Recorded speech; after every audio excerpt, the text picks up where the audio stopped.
सत्य वचन, अमर वचन, जीवित वचन, दिव्य वचन, सत्य वचन, अमर वचन, जीवित वचन।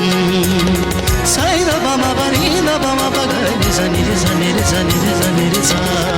दिव्य वचन, सत्य वचन, अमर वचन, जीवित वचन, दिव्य वचन, दिव्य वचन।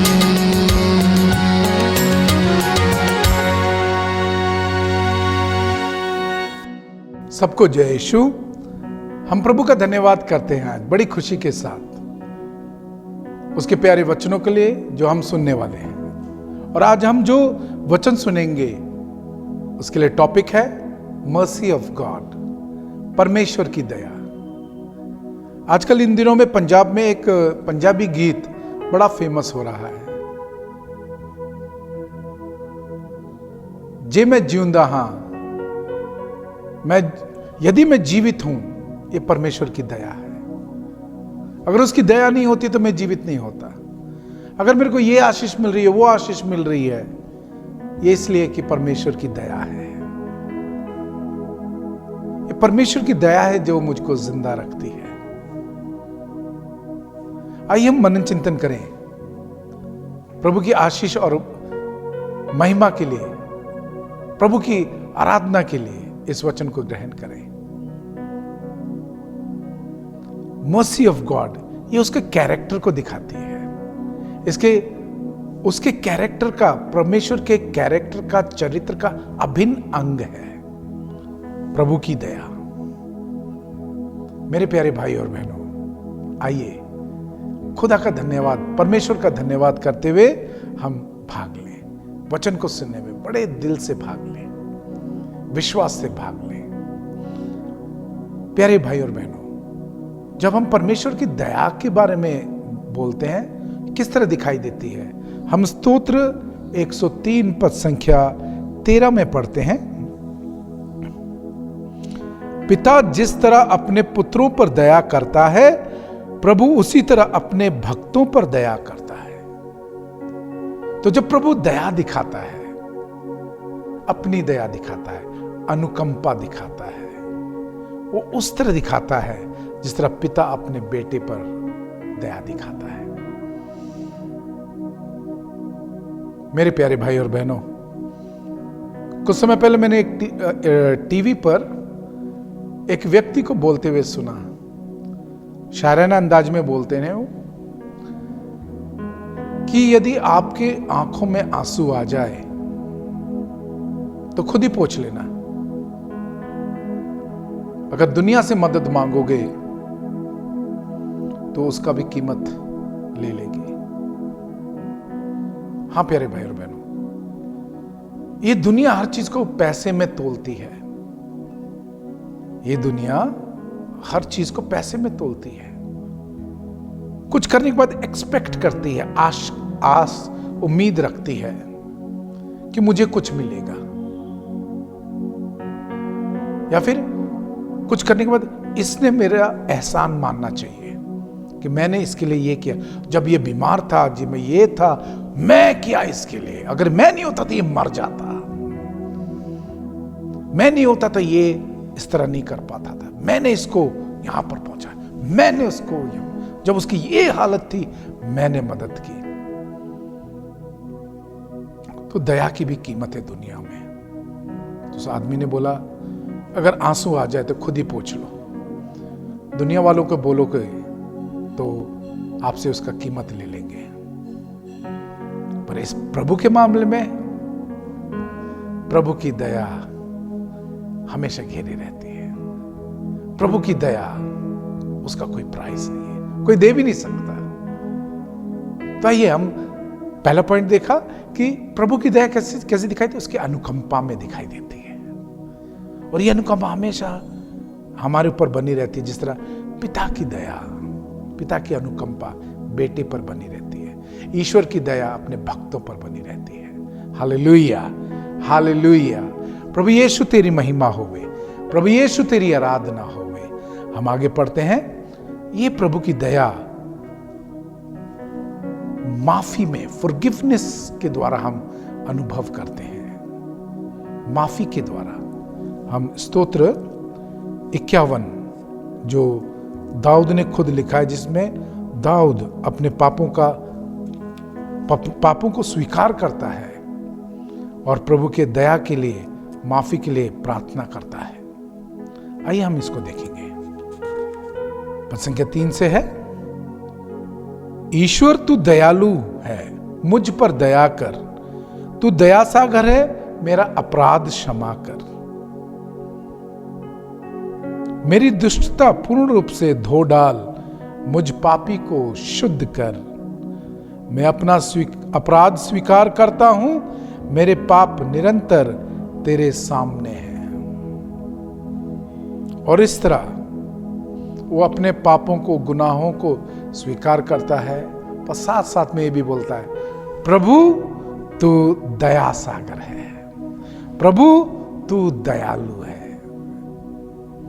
हाँ प्यारे भाई और बहनों, प्रभु का प्यार, प्रभु की दया हमारे अंदर उम्मीद को पैदा करती है। वो कौन सी उम्मीद? वो मुझे नहीं ठुकराएगा, He will not reject me।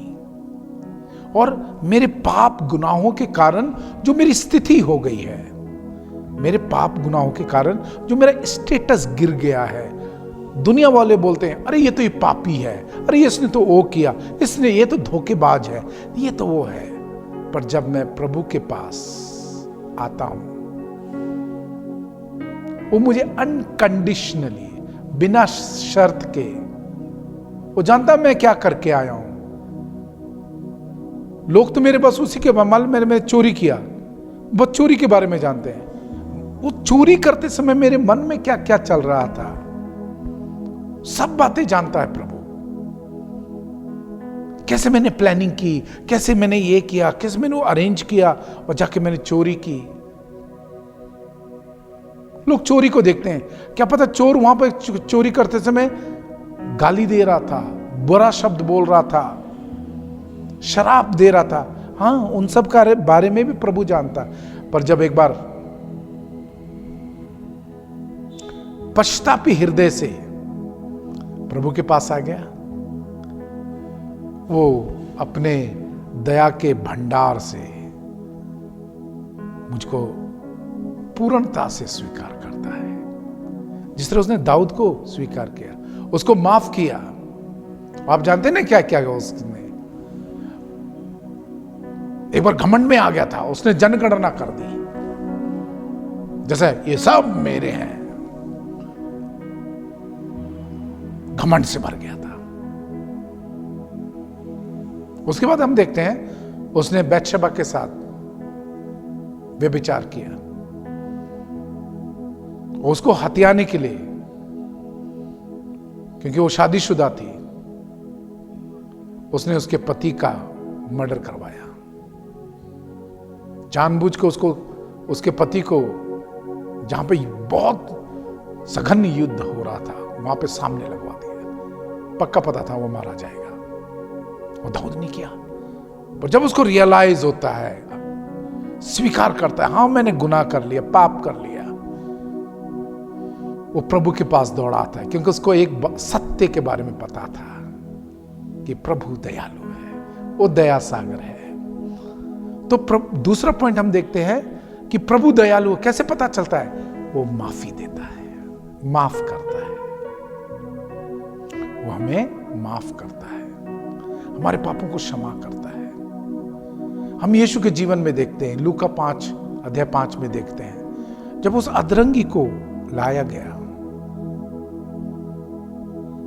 उसने जो 4 आदमी उसको उठा के लेके आते, उनके विश्वास को देख के क्या किया? कहता है उस अधरंगी से, जा तेरे पाप माफ हो गए। हाँ, प्रभु माफ करता है। वो 4 क्यों लेके आए? उनको पता था यीशु दया करेगा। वो अंधा बर्तिमाई क्यों चिल्लाता है, हे दाऊद के पुत्र, हे दाऊद के पुत्र यीशु, मुझ पर दया कीजिए। वचन में लिखा यीशु रुक गया और पूछा, क्या चाहता है तू? कहता, मैं देखना चाहता हूं। चल, मैं भी चाहता हूं। और प्रभु उसको छू के चंगा कर देते। प्रभु दयालु है, प्रभु दया करता है। तो पहले हमने देखा उसकी दया अनुकंपा में दिखाई देती है।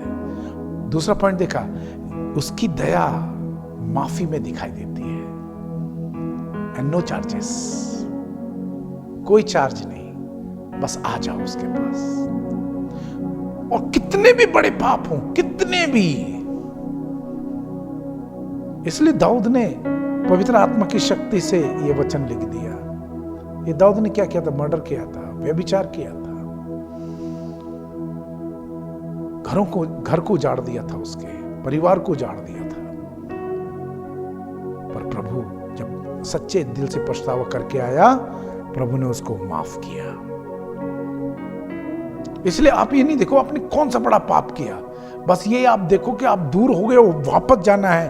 अगर आपको माफी चाहिए, नहीं तो प्यारे भाई और बहनों, वो पाप आपको छोड़ेगा नहीं। इट विल हॉन्ट यू,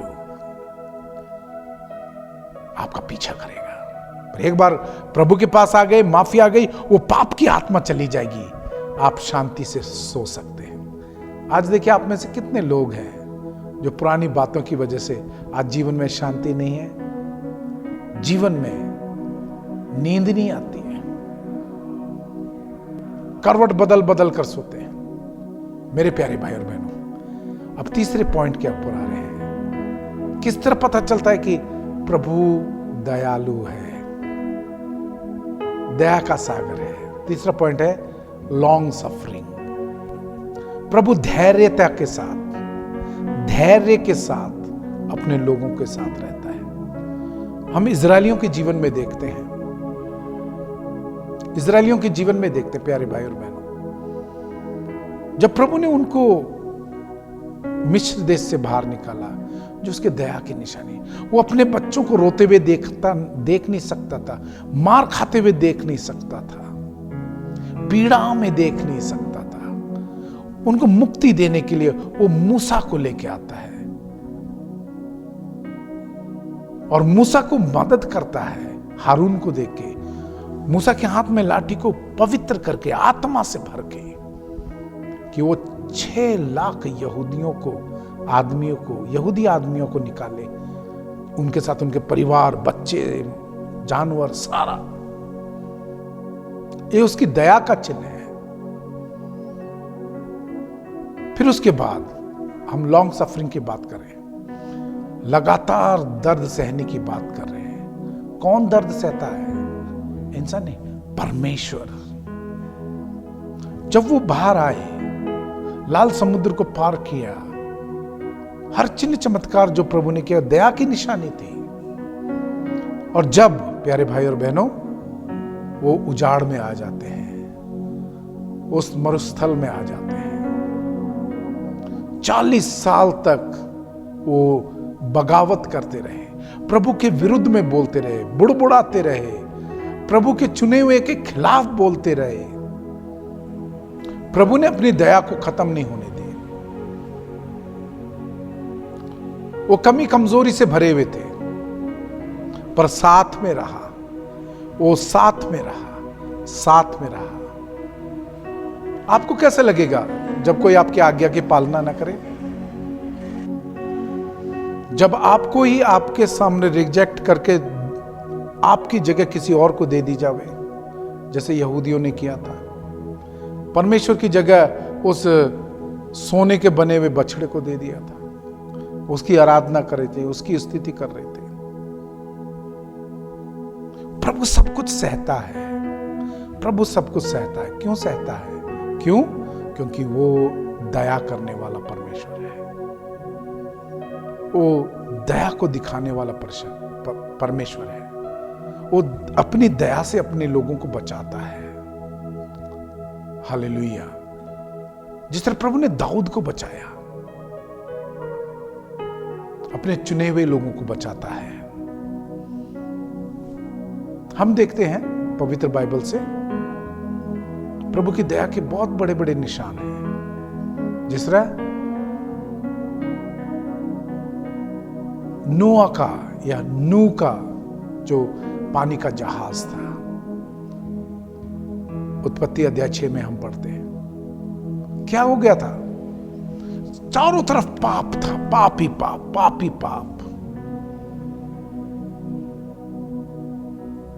पर प्रभु की दया, प्रभु जानता है कि अपनी दया में किस तरह इंसान को जीवित रखना है। उसका ध्यान नोआ या नू पर चला गया। उसको आज्ञा थी ऐसे ऐसे करके पानी का जहाज बना, उसमें खुद जा, अपने परिवार को लेके जा और सारे जानवरों के जोड़ों को लेके जा, पक्षियों को लेके जा, हर जानवर का, हर कीड़े मकोड़े का अंश लेके जा। प्रभु ने क्यों बचाया? क्योंकि वो दयालु है। प्रभु दयालु है। और यदि प्रभु ये हमें मनन चिंतन के लिए बार बार वचन दे रहा है कि प्रभु दयालु है, प्रभु दयालु है, क्योंकि आज आप जो देख रहे हैं, सुन रहे हैं, आपको अपने जीवन में इस दया को आज अनुभव करना है। इसलिए प्रभु आपको सुना रहा है, जरिया इस समय इस चैनल को, मुझको बनाया है। प्यारे भाई और बहनों, हम देखते हैं किस तरह परमेश्वर दयालु है। जब हम उड़ाव पुत्र के बारे में पढ़ते हैं, सुनते हैं, लूका 15 में है। आपको तो याद होगा कैसे वो जवानी के जोश में, सांसारिकता की आत्मा से भर के, सब कुछ छोड़ के, अपने पिता से सारा हक लेके कि मेरा है, मेरी जमीन का हक मुझे दे दो, सब कुछ जाके बेच के ऐश परस्ती में सब कुछ उड़ा देता है। सुअर का खाना खाने के योग हो जाता है, उस लेवल तक पहुंच जाता है। तब उसको याद आता है, वचन में लिखा है, जब वो होश में आया। जब वो होश में आया, पर होश में कब आया? जब वो उस लेवल पे पहुंच गया, सुअर के लेवल पे पहुंच गया। उसको होश आया कि मेरा पिता कितना दयालु है। मेरे घर में नौकर लोग इतना मौज से अच्छी अच्छी चीजें खाते हैं, अच्छी जगह पर रहते, मैं कहां सुअर के बाड़े में आ गया हूं। वो बचपन से अपने पिता के पास था, कहीं ना कहीं उसने पिता की दया को अनुभव किया था। तो संसार की कटुता, संसार की कठोरता उसको रियलाइज कराती है कि मेरा पिता कितना दयालु है।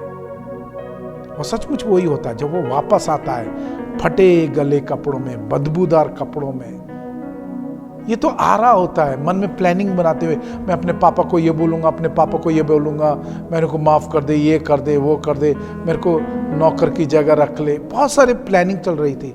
पर वहां पे पिता जैसे दूर से देखता है कि मेरा बेटा आ रहा है, ये तो चल के जा रहा था, वो भाग कर आता है। बुजुर्ग पिता भाग कर आता है और अपने बेटे को गले लगा लेता है। उसी समय नौकरों को बोलता है, जाओ नए कपड़े लेके आओ, अंगूठी लेके आओ, पहनाओ इसको, नए जूते दो। हाँ, the mercy of God restores. प्रभु की दया पुनर्स्थापित करती है। इसलिए जीवन में हताश ना हो। किसी ने धोखा दिया, जीवन में हताश ना हो। कोई नुकसान हो गया, बड़ा नुकसान हो गया, लाखों करोड़ों का हो गया, किसी ने धोखा दे दिया, don't go in depression, come to God. प्रभु की दया के पास आ जाइए। प्रभु की दया को अपने जीवन में ग्रहण कीजिए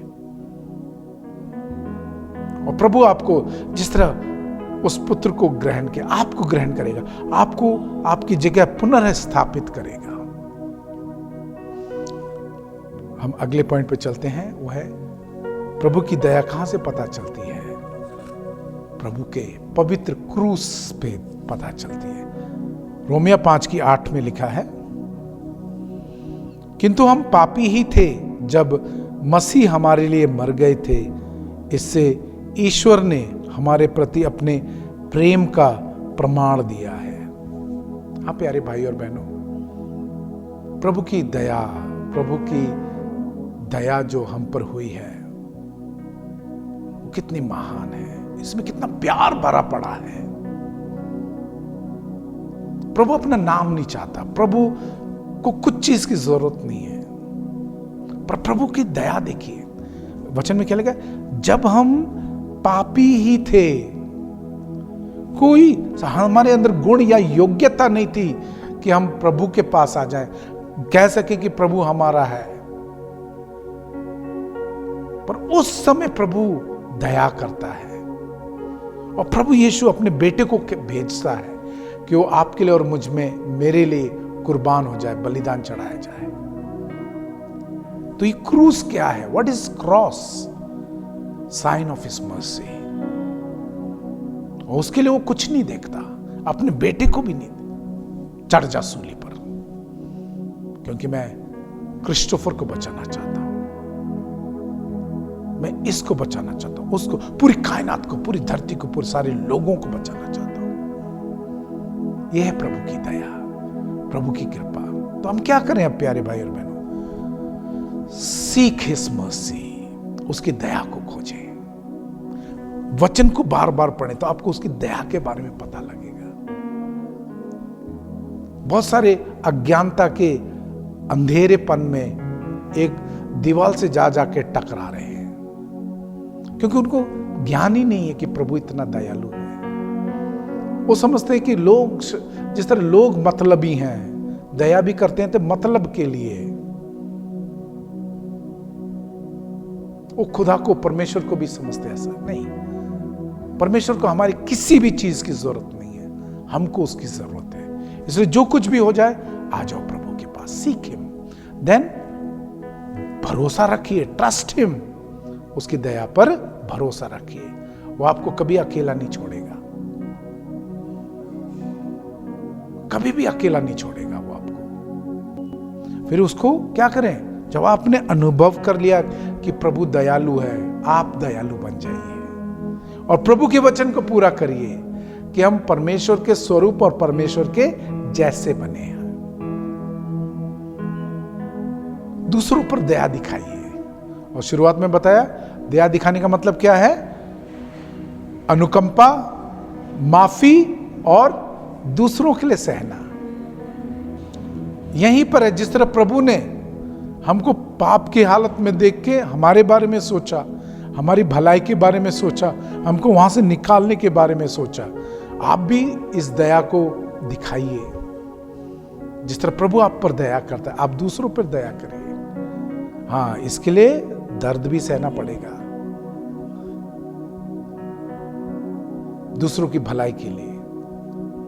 तो प्यारे भाई और बहनों, आओ प्रभु की महिमा करें उसकी दया के लिए, और अपने जीवन में बार बार एक्नॉलेज करें, हाँ मेरे पे प्रभु की दया हुई है। जैसे हमें क्या योग्यता थी कि हम आज का दिन देखें? ये प्रभु की दया है। जिस तरह हम विलाप ग्रंथ अध्याय 3 पद संख्या 22 में पढ़ते हैं, हर नया दिन प्रभु के अटूट प्यार और दया की निशानी है। मैं योग्य नहीं था, पर फिर भी प्रभु ने मुझे ये दिन दिया, आपको ये दिन दिया, ये समय दिया।